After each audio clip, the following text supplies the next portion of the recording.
क्या आप जानते हैं भगवान शिव की जटाओं से गंगा क्यों बहा करती है? तो आइए आज के इस वीडियो में हम जानेंगे भगवान शिव की जटाओं से गंगा क्यों बहा करती है। शंकर भगवान से जुड़ी हर चीज़ के कोई न कोई मायने ज़रूर होते हैं।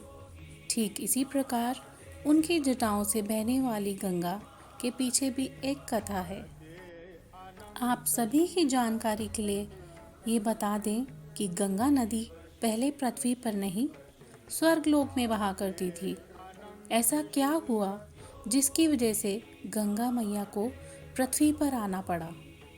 हम आपको बताते हैं कि आखिर इसके पीछे क्या कहानी है।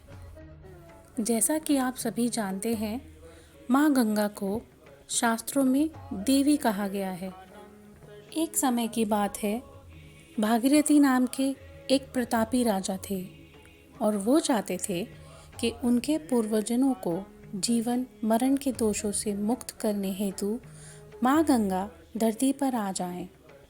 उन्होंने इस इच्छा को पूरा करने के लिए माँ गंगा की तपस्या की और वो उनकी तपस्या से प्रसन्न भी हो गईं। लेकिन उन्होंने बताया कि यदि वो स्वर्ग से पृथ्वी पर आएंगी तो पृथ्वी उनका यह प्रभाव सह नहीं पाएगी। यह बात सुनकर राजा विचार में पड़ गए और माँ गंगा को धरती पे कैसे लाया जाए यह सोचने लगे। इस इच्छा को पूरा करने के लिए राजा भगवान की तपस्या करने लगे और एक दिन भोलेनाथ ने प्रसन्न होकर उनसे वरदान मांगने को कहा। भागीरथ ने भगवान से माँ गंगा के पृथ्वी पर आने की इच्छा जताई और अपने मन की सारी बात उनसे कह डाली। फिर क्या था, सबके दुखों को दूर करने वाले भगवान शंकर भागीरथ की इस इच्छा को कैसे ना पूरा करते।